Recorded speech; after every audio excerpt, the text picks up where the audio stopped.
It's always a question how long I should let these things play for.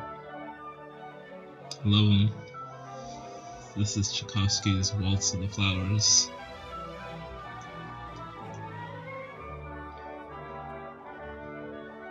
Not really fitting with the mood, but with the mood.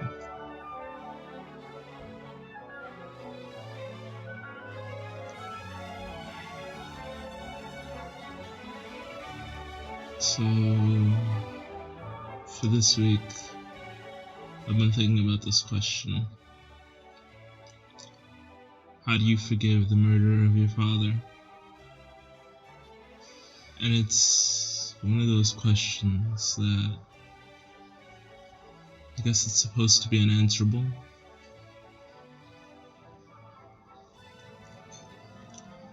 And for the most part it is, because the question is, how do you forgive the unforgivable? And by definition it's kind of a non-issue, because, say, how do you do the impossible? Like, if it was impossible, it'd be doable. So these sorts of arguments kind of go nowhere. But with the whole Black Lives Matter protests, the calls to end police violence, that I'm all for. Like, don't get me wrong. But I feel like there's a lot being missed here in terms of the way people are being manipulated. And oh man, it just feels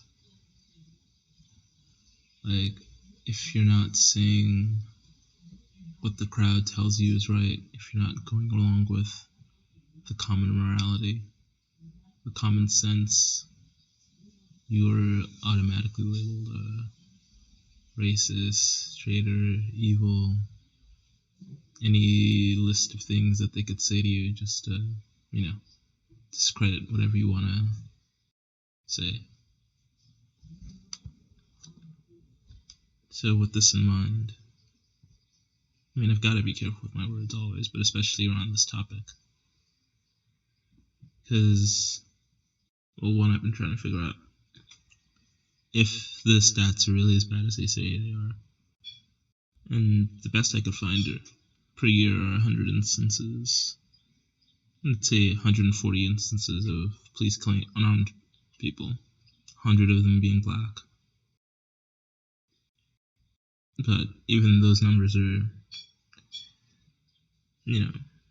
kind of crazy, considering that it's 1,000 people being killed by police every year, something like that. So 3 a day for a nation of 330 million. So it's like 0.001%. 1/3.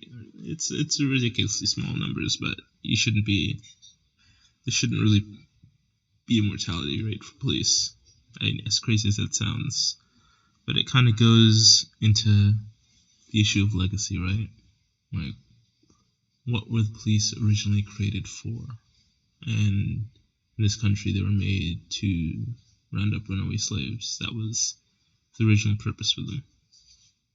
Beyond that, we had militias, court tribunals, your peers, and you'd have citizens' arrests. I even remember seeing this Missouri nigger hunting license from, I guess, sometime in the 1860s, just to go to show you how old and deep these sorts of scars really go. And there's a whole layer of politics to this too, because the assumption has been for the last 50 or 60 years that the Democratic Party is the party for the disenfranchised, in a sense, right? They're sort of doing the give me you're tired, you're hungry, you're huddled masses. Like, that's been professed to be the ethos of the Democrats. But as I start to look at the years of policy that we get from these people, it seems to be, I mean, even Hillary had this line, you have a public opinion, a public policy, public stance, and then you have a private stance. Like, I've been going back and looking at how we got to where we are now, with Trump in office and all that. And also, taking looks into Hillary's health and all this, what were once considered conspiracy theories, now, the evidence is coming out slowly.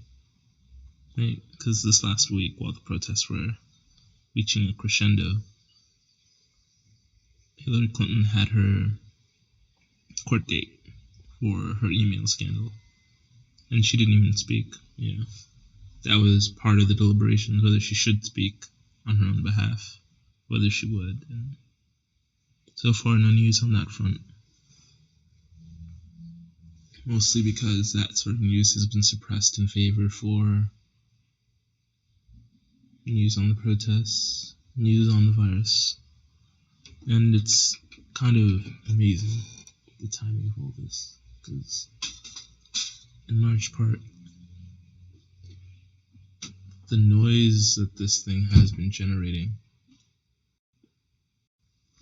has overwhelmed any reasonable view of the world, because it's like the sun shining right in your face. You can't see anything else. And there's a truck heading for us. And in some senses, it's an economic truck. But in other senses, it's a socio-political truck. Because, Joe Biden as the next, president to be, maybe, does not seem up to the task. I'm just being frank. The people around him do, so they'll carry him through, much like Hillary was carried. And, people's careers are made riding the coattails of others. So you have a personality and the, edifice to make sure the power stays and the money keeps flowing, keeps them in power, keeps them in position. And one of the things that I've learned recently is that power corrupts, not just, morally. It corrupts psychologically. Like, people in power have been shown to behave as though they're surviving a traumatic brain injury. And there's little to say why that is. And it's kind of ironic because it's this sort of trope that we get.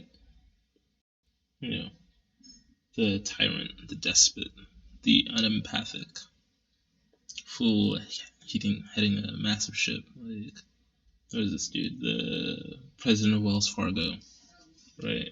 Rose through the ranks. By the time he got to the top, he was so out of it that he couldn't see for himself what was happening. Where his employees were making thousands of fake accounts just to bolster numbers. You even see this with people like Elon Musk, right? Genius level programmer. Going along, producing, some of the greatest works. We still use PayPal.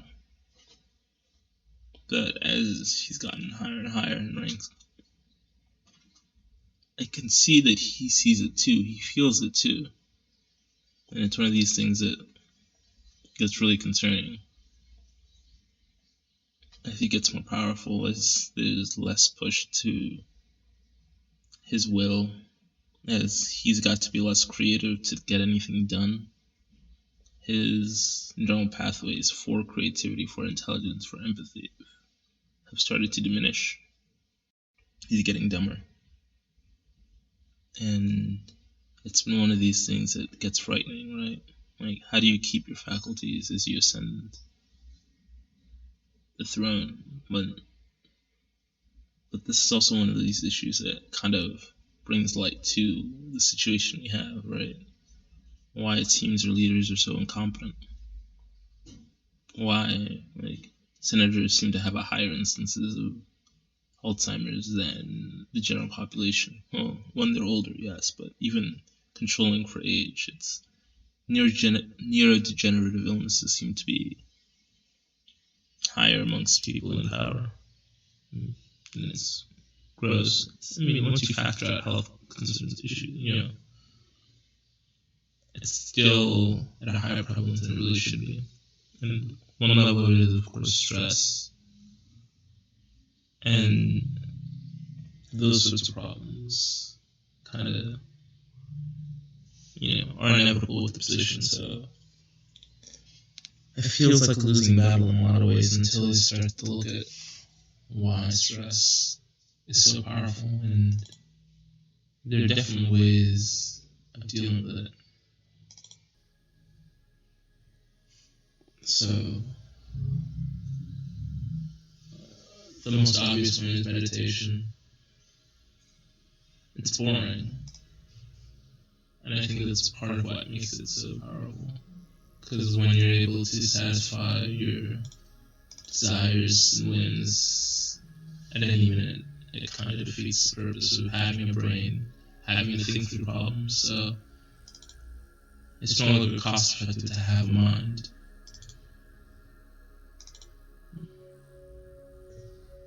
And I think that's part of why I create this site in general. But then back to the question, right? How do you forgive the murder of your father? So part of what made this so shocking for me is that I was trying to understand the policy decisions that made things the way they are now. But once they start to question the fitness of the people making these policy decisions, they don't have time to read the bills, they don't have time to understand the bills, they just like the idea. They assume the lawyers that they have beneath them are carrying, they delegate what they want to the people and assume that they're doing the right job. And then we are stuck with the unforeseen consequences of poorly thought out legislation, if not maliciously thought out legislation, because, what if somebody that did write, the crack cocaine bill knew exactly what was going to happen? Crack is bad, crack is whack. They knew chemically it's the same as cocaine, but they really just don't like the idea of crack. Because one of the things that started to bother me was this idea that the Black Lives Matter are pushing poor statistics. And one of the big things touted was the average white male is 52 years old, right? And the average black male is 27, while the average Latino male is 11. And of course it makes sense, and 20-year-olds are gonna do more criminal shit and getting into dumb stupidity. But then they do things like controlling for income and things like that, which of course makes sense. A rich black person isn't gonna be as likely to be arrested as somebody that's poor or living in a poor neighborhood. So that was a way to throw away the statistics until you see that young black men are 5 times as likely to go into juvenile detention centers as young white men, which, then you can't really say that there's nothing to this. It's systemic. And what became even more concerning was old news that, there's funding that happens per head for these, not recruitment centers. Well, they are recruitment centers for certain things, but for these juvie centers, juvenile detention centers. And it's fucked up, no less. Even when I confronted somebody with a 5 times the black person statistic, they have to say, well, yeah, no kid should be arrested, put in jail. It's so stupid. It's usually a problem at home. It's usually any list of issues that locking them up with other kids that are troubled does not help. And I start to see a pattern in this, right? Because young white kids in detention go to these camps. I was hearing about one that was actually a cult. Kids died there's a serial killer on the campus, where kids would occasionally disappear from the camp, and everybody assumed that the kids ran away and got lost in the desert somewhere, but no, the serial killer had gotten to them. So there's all these layers and ways that people, do what they can to protect their children, and sending them away, letting them get arrested, and just letting them face the consequences of their action. And then this issue of how do you forgive the murder of your father starts to become, well, how do you protect your children? And that's when it starts to make sense, right? Holding the grudge doesn't fix your life, doesn't make it better, doesn't make it any easier. The grudge just adds stress to you that you pass on to those around you. And if forgiveness is what it takes, if ignoring it, if letting it go, moving on with it, building outside, building something to protect you, building methods of protection for those around you, so that your father can't be murdered again, or your children can't be murdered, your children's father. Protect yourself. And that's when, Second Amendment, First Amendment, free speech and bearing arms starts to really hold truth to it. It is, the right ways to live. But then I want to get back into politics a bit.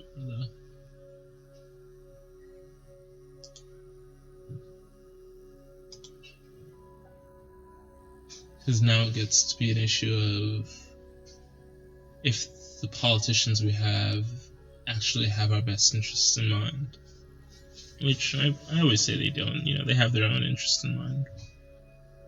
And there's no way we can, fight that really. Because they have their interests. Checking them doesn't help us, because we don't have the time. Even if we did have the time, we don't have the power to do anything much about it. It's just not our purview. The average citizen can't afford a lobbyist. So then it becomes a question of, is there a way to crowdsource lobbying? Sure, we do this a little bit with petitions, but it doesn't really quite get what we need done. Petitions can be ignored.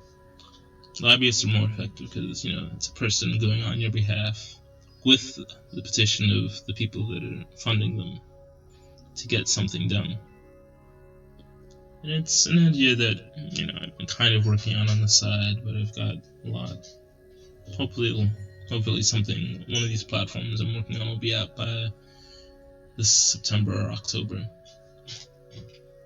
But from there becomes this whole messy vision of decay of a system, because what's making our current system ineffective is the poor training and the fact that we allow people to go to come into police forces without bias testing and bias training. And I was reading something it was one of these memes, right? To be a barber, it takes 1,500 hours. To be a police officer, it takes 840 in a police academy. And then the idea is that, sure, after the academy, you have on-the-job training. But you're still on the streets, you're still issued a weapon. And it's on-the-job training for 2 years. But you're being paid. Whereas as a barber, you're not necessarily perfecting your skills after the first 1,500 hours. It's still concerning. It still shows that there's a lack of training. And then even then, places like Canada, where you have to have a 4-year degree in order to become a cop, you still have instances of massive bias towards communities. I think it's partly because the culture that we prescribe, the culture that's been pushed, the idea of the gangster rapper is such BS in large, because most of these gangster rappers aren't gangsters. It's these, maybe petty criminals, but not kingpins. Those that are, like, Jay-Z almost was, but he was more like a drug runner than a kingpin. Like, so we get this image of bravado. They talk about shooting their guns because they have to, as a statement of protection, to disincentivize people from assaulting them.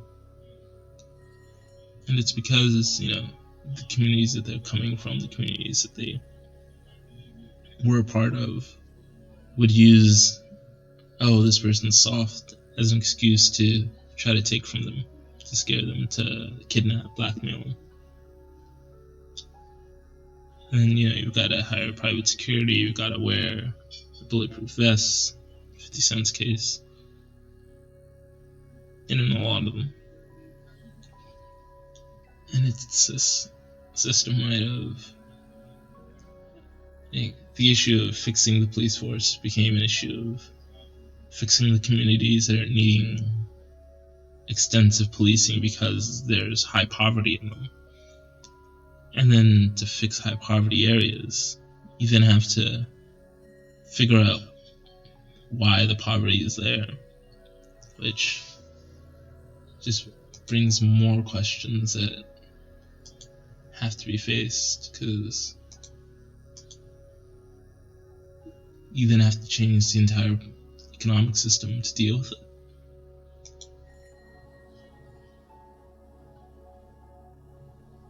And then with that, you've got this crazy issue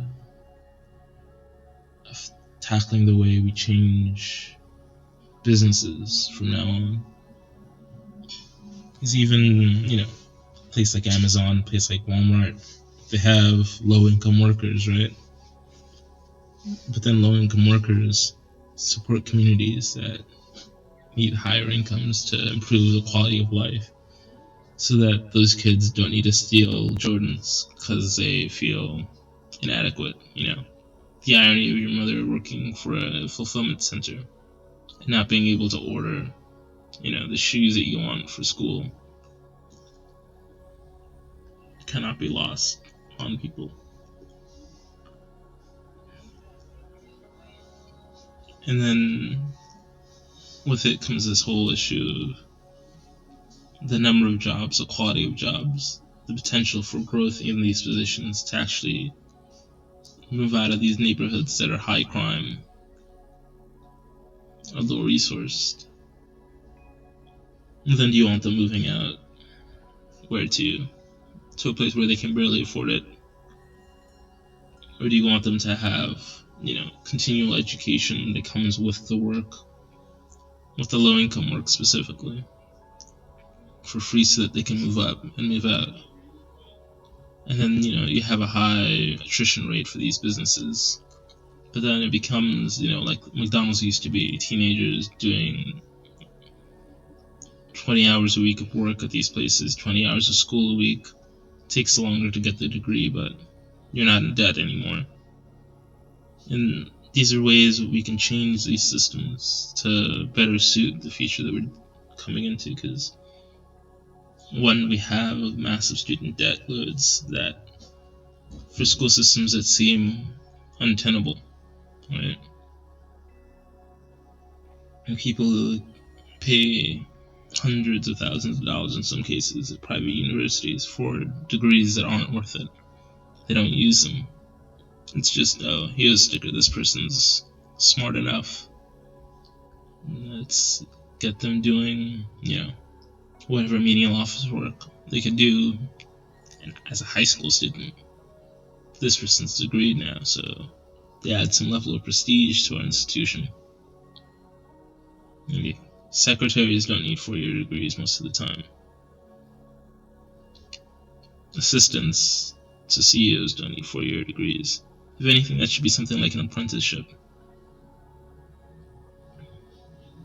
And the years spent there. But then the problem is you're not really learning much on the job anyway. You're not really growing much. And then that begins to wonder, or causes me to wonder rather, if the same brain damage we see in high level is also happening with people with limited choices, right? Not people not people in the middle band where you've got a lot of freedom and you've got to make consistent decisions about where to do what. And I'm sure it'll play out this way, right? Limiting the amount of choice that people have also limits the brain's capacity to think of what to do when you have limited choices. And I'm sure prison populations would be a good place to look for this, but it's not like they're getting the medical care necessary to do this sort of monitoring on a large scale. So it's all these questions that start to bubble up. And then one of the things that's come out of this whole protest system is this idea that the police shouldn't be joining the protests. Because, it's being deceitful. And I understand that. But a lot of these police officers, right, I think the estimate I made was, let's say 5% of the general population are psychopaths. And if there's some miracle, right, 25% miracle, a failure of selection, right, 25% of people in the police force are psychopaths. So it's a 5 times increase per rate, but only let's say 10% of people ever join the police force, or 2% closer. So there are significantly fewer police that are psychopaths than there are psychopaths on the street. And these psychopaths on the street are now out there, killing, raping, robbing, whatever they can because they don't give a fuck. What happens then when you demoralize the good cops, because it's still 75% of the police force that are still trying to just serve and protect, trying to do the right thing. And the reason cops protect each other is because most people don't know what it's like to be a cop. Most people don't know what it's like to be somebody's worst day every day. Their job is to give bad news. Their job is to be the asshole that nobody wants around. So it becomes this fucking clusterfuck of, of course they've got camaraderie. Because politicians don't understand what they go through. They're always somebody's bad day. And that goes to, if anything, they need more psychological training than anything. To understand the position, to understand why people behave towards them the way they do. And it's the sort of thing that cops are innately trying to avoid. Because it's not machismo, I guess. It's not manly enough for them, but you gotta face it.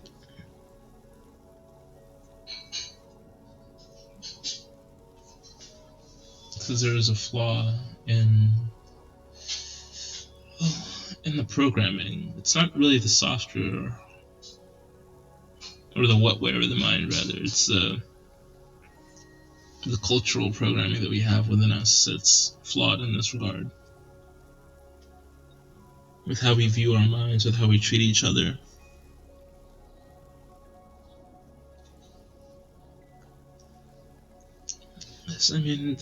What was the classic one, the tabula rasa, the blank slate, right? Everybody starts off blank, and then you start programming them with culture.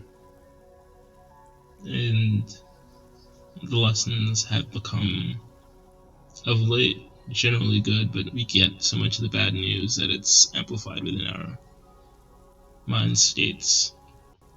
So even if, let's say in 1960, 50,000 black men were killed, because we're now in 2020 and 100 black men are killed, but we see those 100 men, people start freaking out because they see them. The 50,000 before were ignored. They were a statistic. It's horrific when you think about it, but it doesn't really register. There's a line one death is a tragedy, a million is a statistic.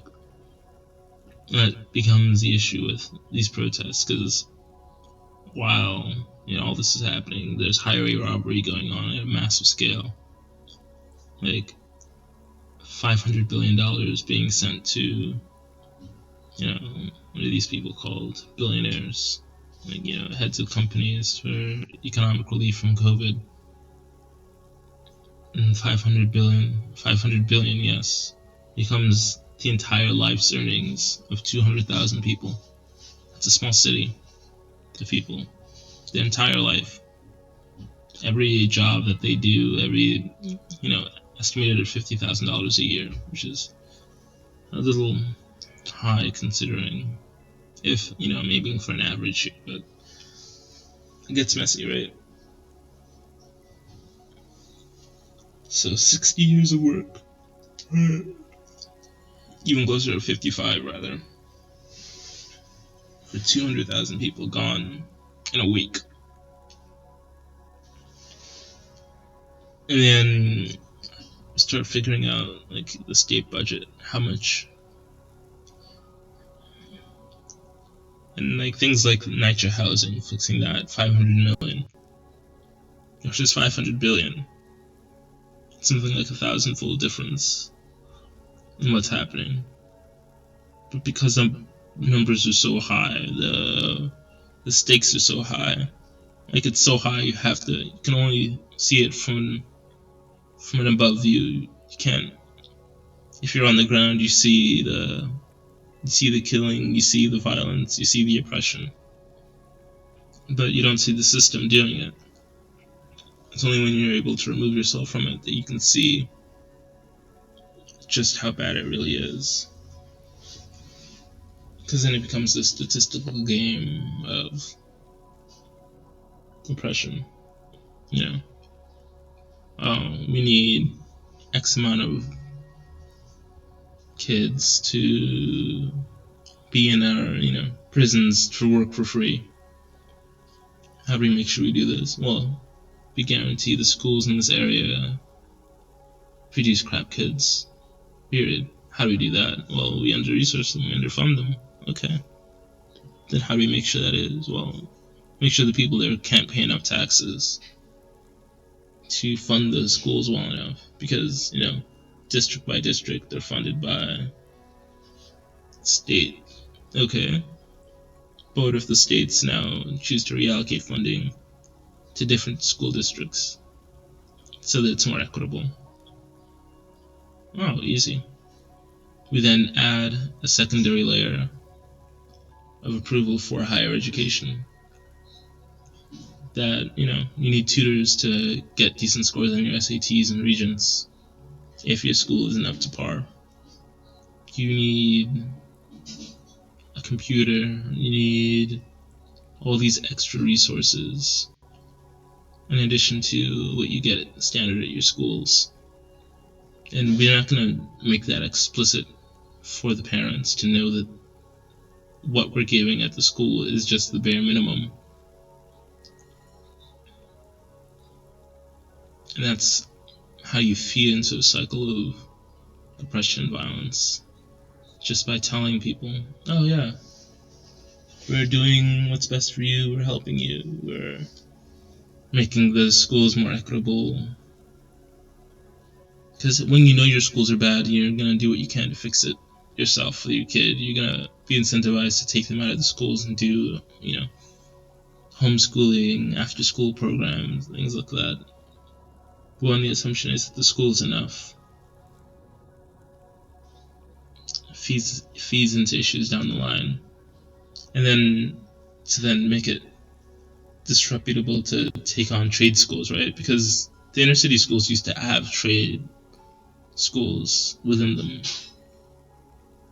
but then to say no, we're taking away funding from that to make the curriculums more equitable throughout the system, so everybody's pushed into a college pipeline where they're then forced to pay thousands of dollars more often than they can afford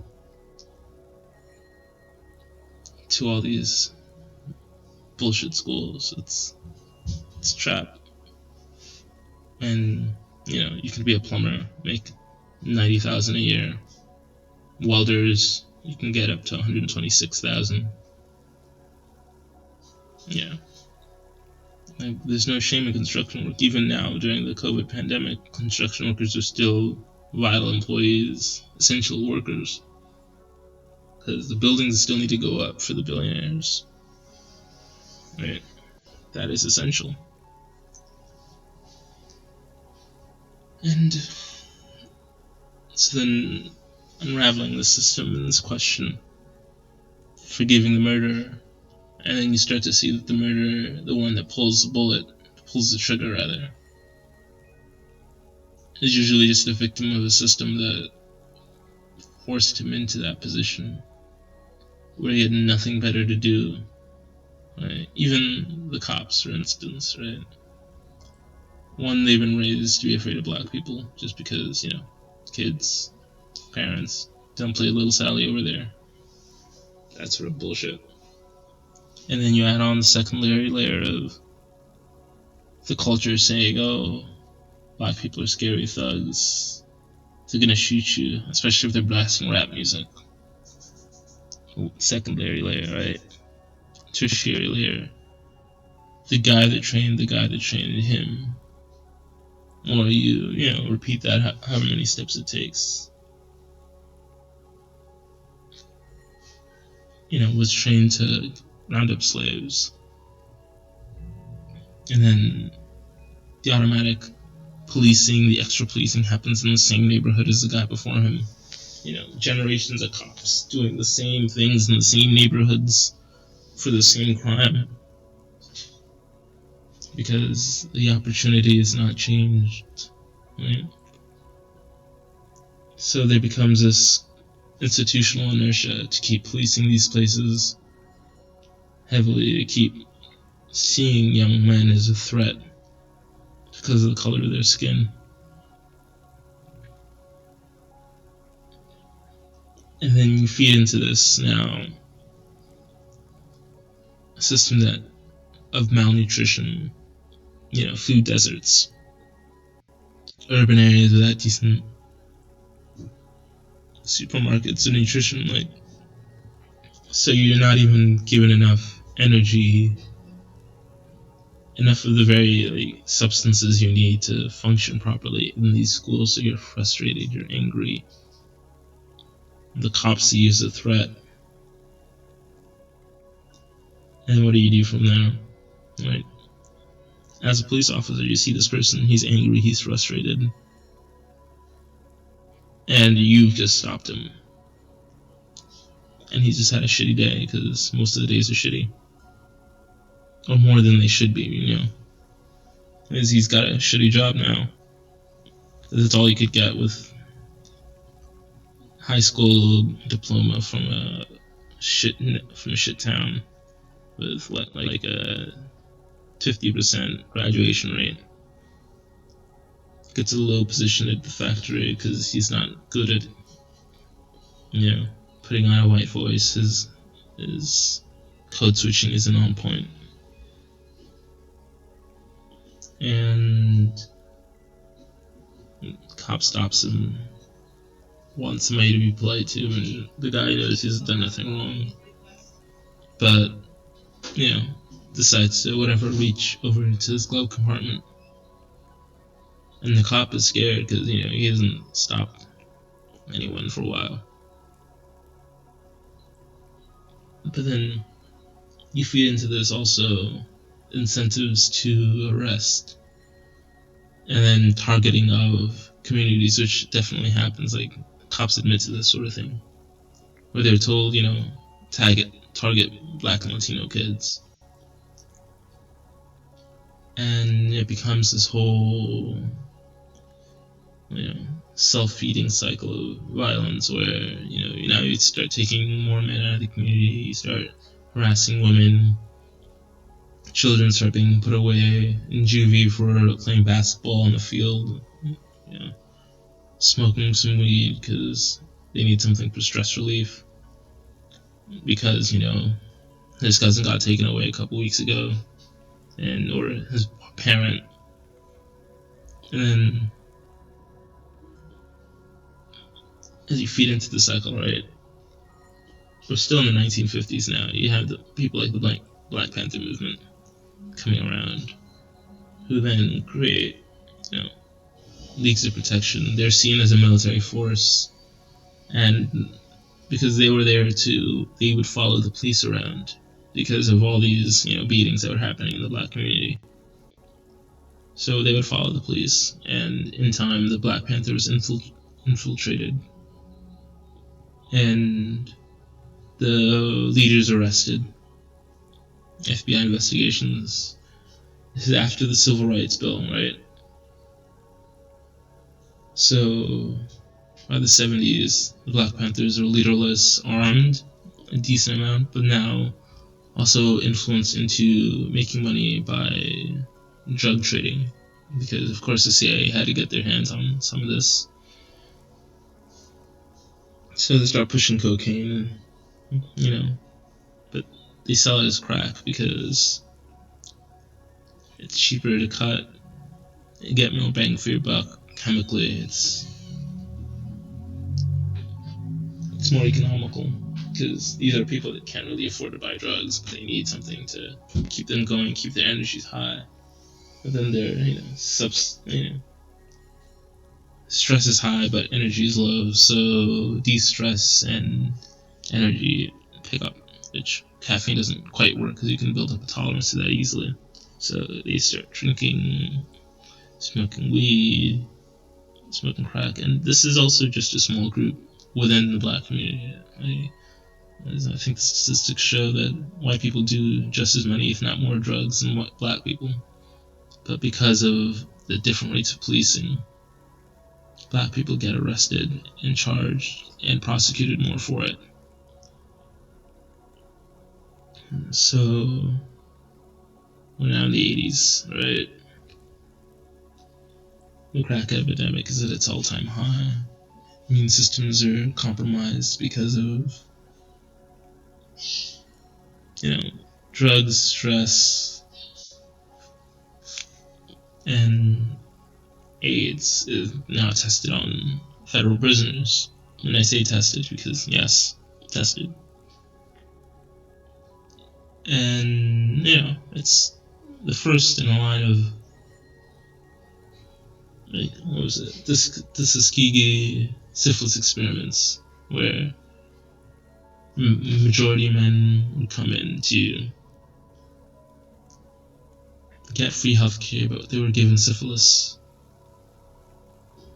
Right. So there's this level of, and this is a historically black college, like, what the fuck? So then it starts to be this system of, and these men weren't told that they were infected, so of course they infected their families, their wives, their lovers, their children, then spread it to other people. And that was eventually caught, so that was dealt with. And it's simple antibiotics to deal with it. But then HIV rolls around, similar issues. Prisoners get reduced sentences for testing these things, and this isn't, like, these are, pretty sure they're still classified somewhere, if they'll ever be released, because, it's crimes against humanity at that point. So they get released early, start infecting the community, but the assumption became that, black people are more promiscuous, they do all this extra shit, which is, just a myth, because people want to believe certain things, and, it doesn't spread as they want it to. Some areas are hit worse than others. The areas with historically black colleges, I wonder why. And that didn't quite work. So now we get to 2020. 2011, a discovery was made that the ACE2 receptor of ferrets was similar enough to humans to create a disease factory. In essence, you infect one ferret, and then you test how effective a series of strains are amongst a whole slew of them. And then you keep selecting for diseases that have a high rate of mutation and have, slow onset, but are multi-organ failure, but have multi-organ failure potential. So eventually, the testing is done in the US. So you isolate the virus, and then you sell it to China. But this isn't at the institutional level. This is individuals making their own fortunes, so to speak. The Chinese test it on the Uyghurs. It's effective. Too effective, maybe, but gets out. And then comes back to the US. Now, the US, most of the healthcare professionals are minorities. Not doctors, just healthcare professionals. Doctors are generally white, whatever. But the nurses, the pages, the janitors, those are generally minorities, particularly immigrant communities. One of the uncomfortable things that America has had to deal with is that particularly African and Caribbean immigrants are doing better financially than the black community, and very often they get work in the healthcare industries. So you have a pandemic that then spreads itself through these communities.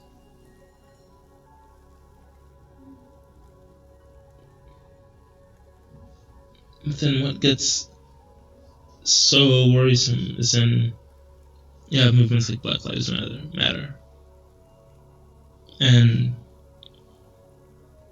they choose the middle of a pandemic to start a protest. They choose this. This isn't a coincidence. This has been happening. They could have done this last year. They could have waited till next year. It's not like there's any shortage of black men being killed. There's always somebody else that they can make an example of. Sure, even if this video was especially aggravating. We had last year where there was, even right now on my computer, a KKK protest pops up for some other random, there's so many that I can't even keep track of them. But the fans of dissent were pushed for this one more than any other. Probably because it's an election year. The pandemic definitely feeds into that. The people already stuck at home. It's a perfect storm in a sense. There's no amount of screaming, "Hey guys, this is stupid," you can do to a crowd that'll create any real lasting effect. So we're stuck. Because the information of the truth doesn't really come out as easily as it should.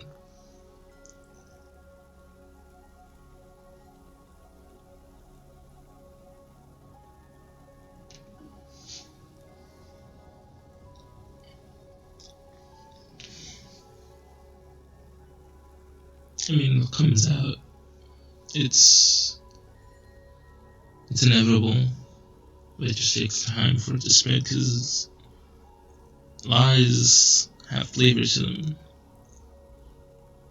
They spread like wildfire. So much easier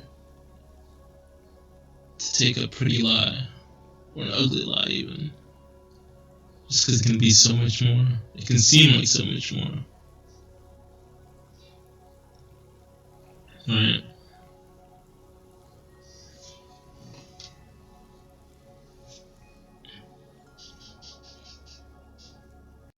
If we just said things are bad, but they have been consistently getting better, the number of black men being killed, even though it's high, is reducing reliably and steadily. That the state of the people has been improving the conditions. It's never been a better time to be alive. It's never been more peaceful. The people have never been more prosperous, even if they're being robbed. Right? there's been an 80% increase in productivity thanks to computers, but only a 2% increase in pay. That money has gone up to the top, but the people are still living better and better lives because of the quality of entertainment. Right? So then the question becomes, why break it all? What is so important? What is such a goal worth attaining that it would be worth it for billionaires in essence, right? Because nothing can happen in this country without some billionaire, putting their finger into it, trying to push a button, or puppet master something behind the scenes.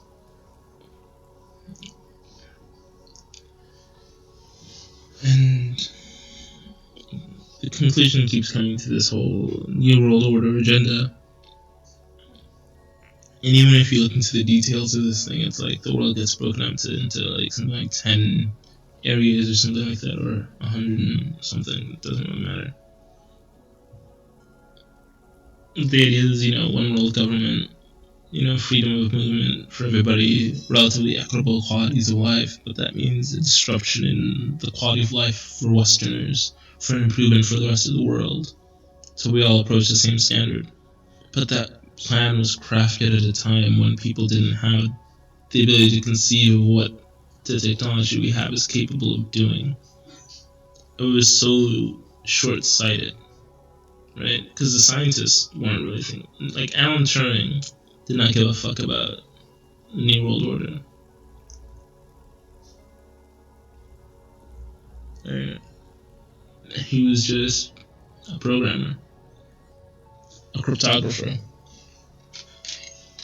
Similar to all these other men, but they're hired by these cabals, and I guess one of the aims is they'll have a machine run the economy. An oracle machine, essentially. And the fallacy in that approach is that a centralized economy is impossible to run, regardless of how much processing power you have, regardless of how much logistic power you have. The only way to do anything properly for something of any scale is to decentralize it.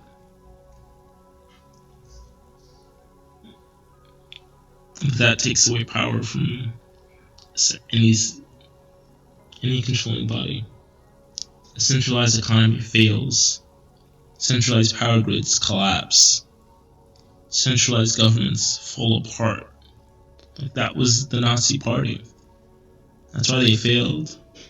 Too many decisions were going up top, and we've already discussed how the power that they have makes them dumber because they don't want to feel powerless. It's understandable why they don't want to, but because they lack that feeling, they lack the creativity to use power effectively.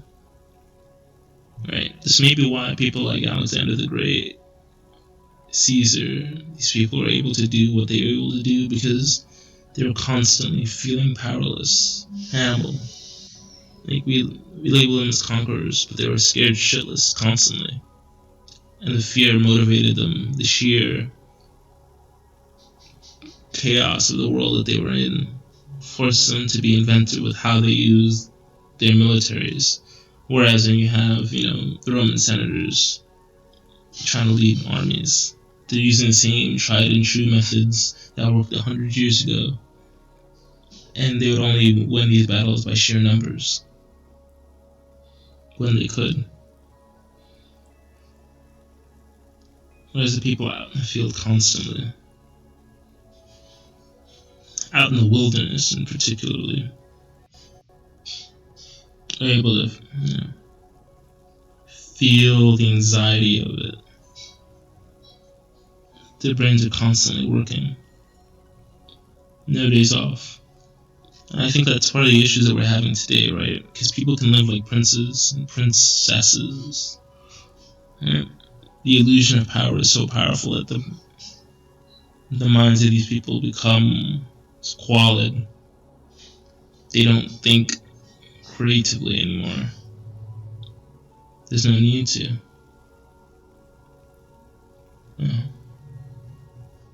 get the job, work the 9 to 5, do the things that society tells you to do.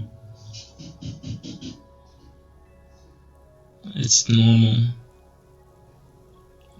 Even the idea of being entrepreneurial has become this pathway of seeking funding from outside sources to bolster your vision and ram things into the market as fast as possible, when you could take the time to create something of quality that doesn't need to be bolstered by an outside pocket, which is the dream, but conceiving of it and constructing it takes the time to do it properly.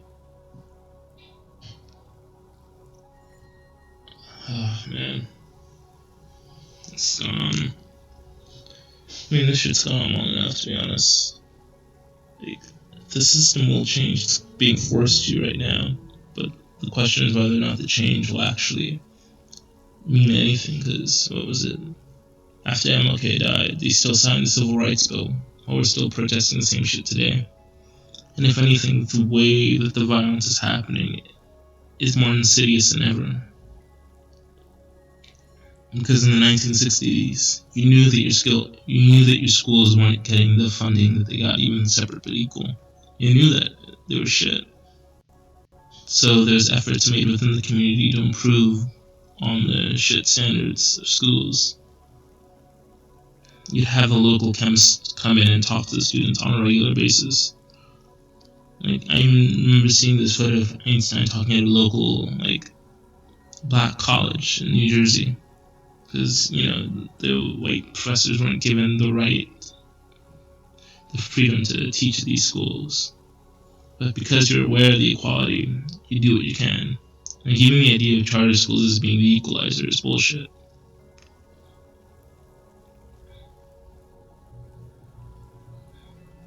And there's never been more equality of opportunity, but there's never been more obfuscation of the opportunity. The equality is there. The opportunity is there. It's just that people don't see them, so they can't be taken.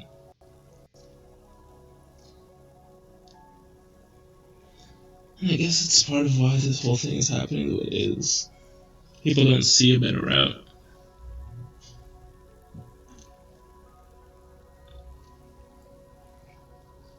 There's no alternative but to protest. There's no alternative but to revolt in mass, right? Because even before all this happened, there was a protest being planned for July 9th or 7th or something like that. I'll look it up later, but, the black people weren't going to spend any money that day. I mean, I knew it wasn't going to do very much. But the idea is then just to be more frugal, to save more, to use the money you save to build more, to protect yourself so that you can protect your family.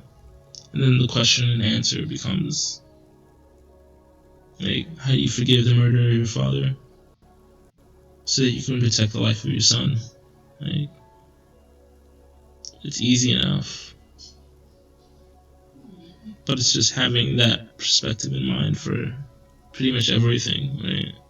It's not worth carrying the grudge when you can build and secure yourself. Then with the same liberal ideologies, you have to disarm everybody. These people can't protect themselves. You can't have a new Black Panther movement in the New York cities because the gun laws have made it impossible. I mean, sure, an enterprising mind can jerry-rig some new weapons, something more effective than a gun. But then that'll be seized just as soon, right? Any American that does any great research in anti-gravity, hyper-efficient engines, any of these systems that threaten the status quo, has it confiscated.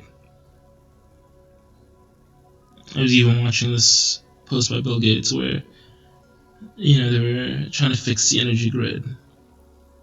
And the issue that they were having was, how do we fix the grid? How do we fix the grid? Right? We need fewer people. It's like, no, we just need more efficient methods. You need more efficiency in the market. The market is inefficient. And that's the fallacy of of economics. The assumption, the fallacy was that the market was efficient and logical. Like, it took, 40 years ago for Nash to effectively prove the market is illogical, highly emotional, yes. But then we've yet to, prove fully that the market is actually inefficient.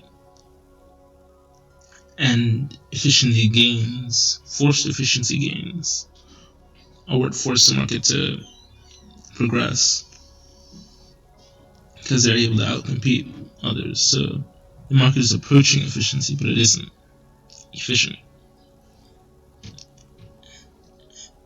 And the market as such is vulnerable,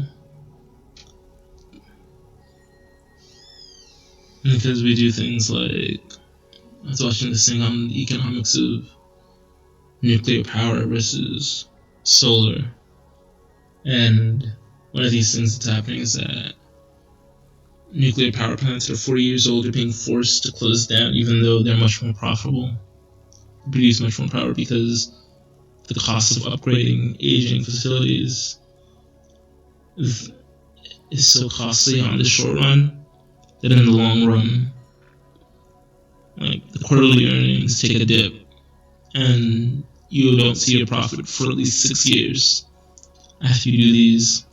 No, you don't see a profit until, like, let's say 12 years after you've made the additions, after you made the upgrades, and there's no guarantee that in another 40 years you have to do another series of upgrades.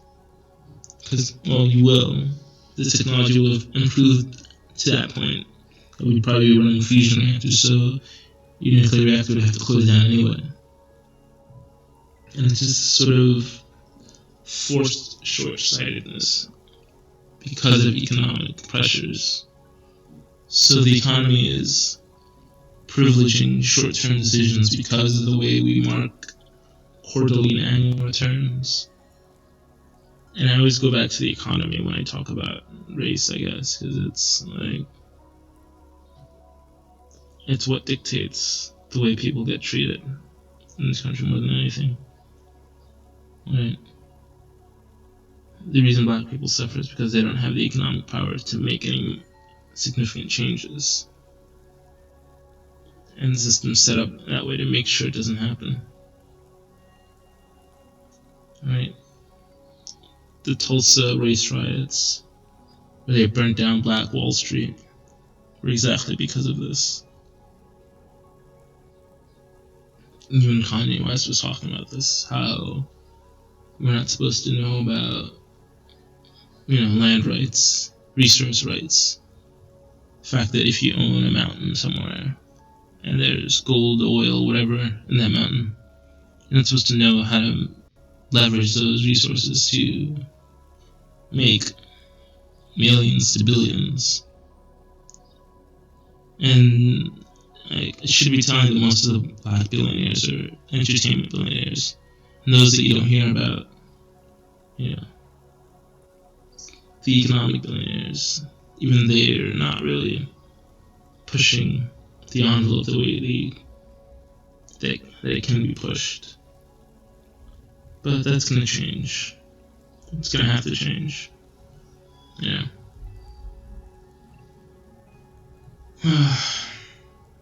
No, I guess till later then. Peace.